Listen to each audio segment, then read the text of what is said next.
Joint action committee की जानिब से आज़ाद कश्मीर में लॉकडाउन, पहिया जाम हड़ताल और एहतजाज खत्म करने का ऐलान। कहा कि हुकूमत की जानिब से तमाम मुतालबात तस्लीम करने के बाद हड़ताल और एहतजाज खत्म करने का ऐलान करते हैं। हुकूमत ने गुज़श्ता रोज़ ही बिजली और आटा सस्ता करने के मुतालबात मान लिए थे। अफसरान की बरात में कमी के लिए जुडिशल कमीशन बनाने का तीसरा मुतालबा भी मान लिया गया। गुज़श्ता रोज़ जाँ भाग 3 अफराद की नमाज जनाजा के लिए आज दोपहर 3 बजे तक शटर डाउन बरकरार रहेगा। शहर में तमाम निजी और सरकारी तालीमी इदारे बंद। आज़ाद कश्मीर के मुख्तलिफ अजला में इंटरनेट सर्विस कहीं मुअत्तल कहीं मुतासिर। 2 शहरियों की नमाज जनाजा मुजफ्फराबाद जबकि एक की शोड़ालता में अदा की जाएगी।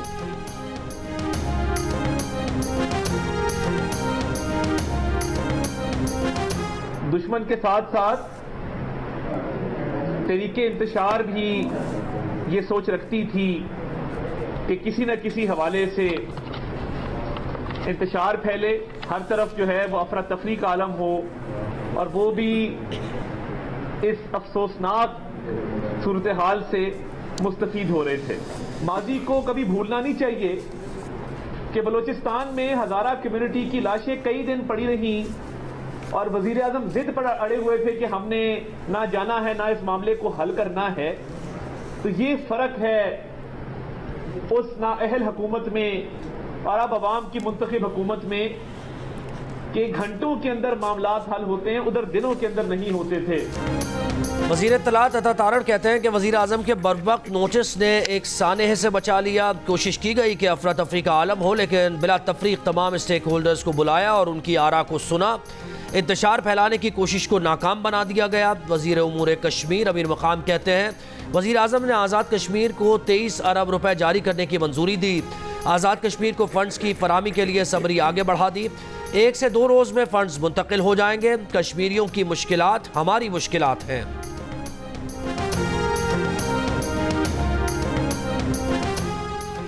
वफाकी काबीना से आज़ाद कश्मीर के लिए बकाया जात की मद में 55 अरब रुपए जारी करने की मंजूरी मुतवक्के।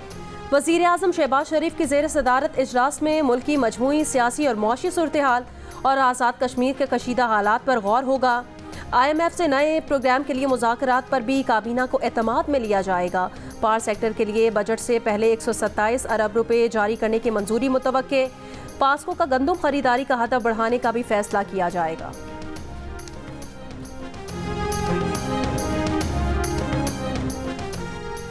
हुकूमत की जानिब से मुजव्वज़ा कस्टम्स एक्ट और इनकम टैक्स के नफाज के खिलाफ ताजर बरादरी की कॉल पर स्वात समेत मालाकन डिवीजन के तमाम अजला में मुजव्वज़ा टैक्स के नफाज के खिलाफ हड़ताल।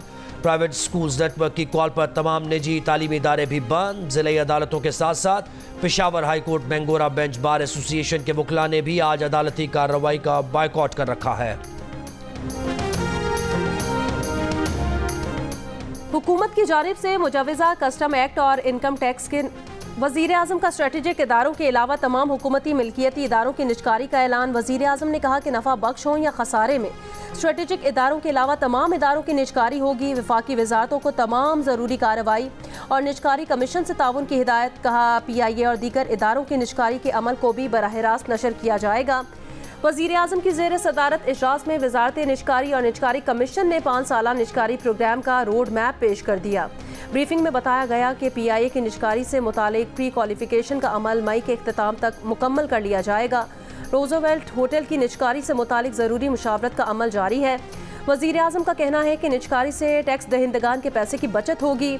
हुकूमत का काम कारोबार करना नहीं, कारोबार और सरमायाकारी के लिए सहूलियात और आसानियाँ फराहम करना होता है।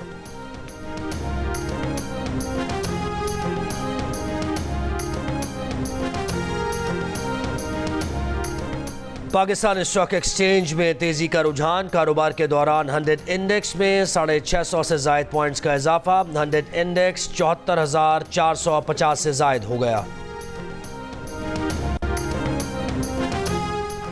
नए कर्ज प्रोग्राम के लिए मुज़ाकरात। FBR और IMF के दरमियान आज मुज़ाकरात के 2 दौर होंगे। FBR टैक्स नेट को वसी करने से IMF को आगाह करेगा। रवां साल टैक्स वसूलियों पर पेशरफ्त और अगले माली साल के लिए हदफ पर बात होगी। रियल एस्टेट, ज़राअत और ताजिरों को टैक्स नेट में लाने के इक़दामात पर IMF को एतमाद में लिया जाएगा। IMF मुज़ाकरात से कबल वज़ीर ख़ज़ाना मोहम्मद औरंगज़ेब से चेयरमैन और मेंबरान FBR की मुलाकात। FBR हुकाम की वज़ीर ख़जाना को IMF के नए मुतालिबात और उनके असरात पर ब्रीफिंग। वज़ीर ख़जाना की FBR को डिजिटलाइजेशन और ट्रैक एंड ट्रेस सिस्टम के लिए हर मुमकिन इक़दाम की हिदायत।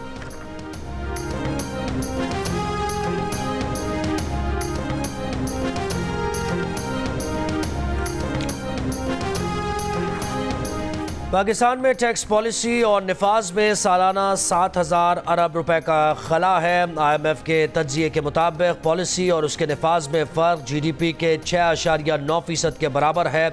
पॉलिसी निफाज का गैप रिटेल सेक्टर में सबसे ज़्यादा 30%, ट्रांसपोर्ट में 19%, सरहद पार स्मगलिंग में 12% और रियल इस्टेट सेक्टर में 5% है। 3.4% GDP का फ़र्क ख़राब पॉलिसीज़ की वजह से है, जिनमें 2% GST पर, 6% इनकम टैक्स पर और 8% कस्टम्स की वजह से है। IMF के मुताबिक सिर्फ पॉलिसी गैप को पुर करके 3,400 अरब बचाए जा सकते हैं। कल ख्वाजा आसिफ ने ज़ाती रिमार्क्स दिए। सदर अयूब खान तारीख का हिस्सा हैं। ख्वाजा आसिफ ने मेरे दादा का नाम लिया और गैर पार्लिमानी अल्फाज अदा किए। मार्शल लॉ सिकंदर मिर्जा ने लगाया था। कौमी असम्बली में अपोजिशन लीडर उमर अयूब का ख्वाजा आसिफ को जवाब, कहा वो अवाम के वोटों के साथ ऐवान में आए हैं। रेहाना डार से ख्वाजा आसिफ ने शिकस्त खाई है। ख्वाजा आसिफ फॉर्म 47 से जीते हैं। रेहाना डार से शिकस्त खाकर ख्वाजा आसिफ बौखला गए हैं। इद्दत में निकाह केस में सजा मुअत्तली की दरख्वास्त पर फैसला आज ही करें। बुशरा बीबी के वकील की इस्लामाबाद की सेशन अदालत में इस्तदा। जज शाहरुख अर्जुमन ने कहा, आखिरी ऑर्डर में लिखा है कि अगर रिजवान अब्बासी पेश नहीं होते तो फैसला हो जाएगा। बानी PTI बुशरा बीबी की अपील पर समाअत में 1 बजे तक के लिए वक्फा। मुआविन वकील ने बताया कि मुद्दई खावर मानिका के वकील रिजवान अब्बासी 1 बजे आ जाएंगे।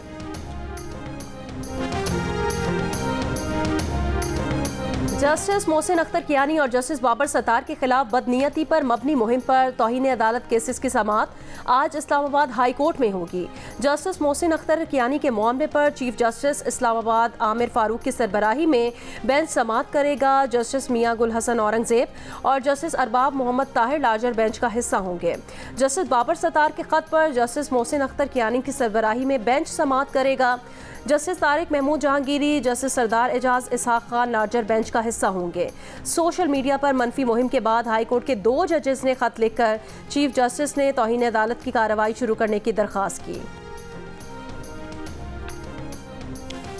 शीरी मजारी की 2022 में होने वाली गिरफ्तारी के खिलाफ दरख्वास्त पर फैसला महफूज। इस्लामाबाद हाई कोर्ट के जस्टिस मोहसिन अख्तर कियानी ने रिमार्क्स दिए कि ये वक्त की बात है, कल इधर वाले दूसरी तरफ खड़े होंगे। आज जो हुकूमत में हैं, कल वक्त बदलेगा तो वो उठाए गए होंगे।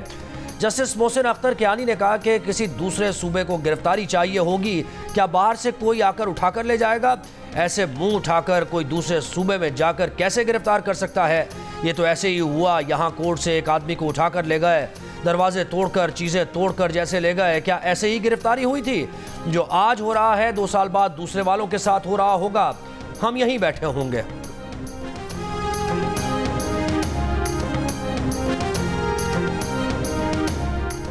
सिंध हुकूमत ने कोरोना वैक्सीन मंगवाई थी। तवील अरसे से सिंध हुकूमत पर 65 करोड़ के वाजबात हैं। सेक्रेटरी सेहत को बुलाएं, उनसे पूछ लेते हैं पैसे देने हैं या नहीं। किसी के पैसे हड़प कर लेंगे तो कौन भरोसा करेगा? कोरोना वैक्सीन की फराहमी की मद में दवासाज कंपनी को वाजबात की अदम अदायगी पर chief justice Sindh High Court Aqeel Abbasi बरहम। कहा, मसला ये है कि रकम बड़ी है, ये सोचते होंगे इन्हें क्या मिलेगा। ये लोग अपना हिस्सा मांग रहे होंगे। अवाम का पैसा वैसे लुटाते रहते हैं, कोई नहीं पूछता। आज फिक्र लाहक हो गई। क्या कोरोना खत्म हो गया? अब 500 साल तक कमेटियां बनाते रहेंगे या कमीशन चाहिए? फोकल पर्सन महकमा सेहत सिंध ने मामला हल करने के लिए 1 माह की मोहलत मांग ली। सिंध हाई कोर्ट ने 31 मई तक महकमा सेहत सिंध से रिपोर्ट तलब कर ली।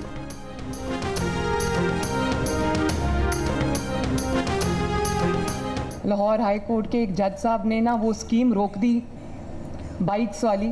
उन्होंने कहा कि अगर ये पेट्रोल बाइक्स जो हैं या ये जो इलेक्ट्रिक बाइक्स हैं, ये आप स्टूडेंट्स को देंगे तो वो ये बाइक्स लेके लड़कियों के कॉलेज के सामने जाएंगे।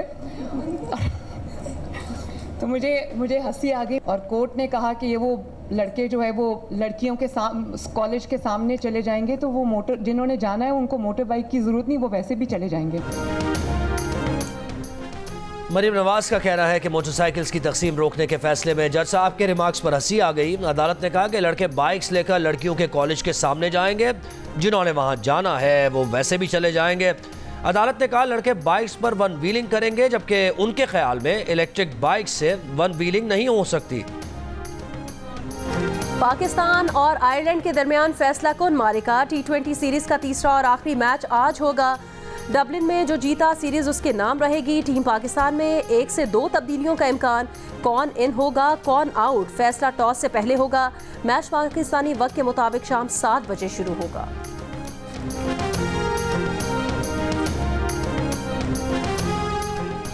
मुल्क के मुख्तलिफ अजला गर्मी की लपेट में। आज सबसे ज़्यादा दर्जा हरारत तुरबत में 45 डिग्री सेंटीग्रेड रिकॉर्ड किया गया। सक्खर 43, हैदराबाद 42, मुल्तान 41, ठट्टा 40, लाहौर 39, फैसलाबाद 38, कराची 32 और इस्लामाबाद में दर्जा हरारत 29 डिग्री सेंटीग्रेड रिकॉर्ड किया गया।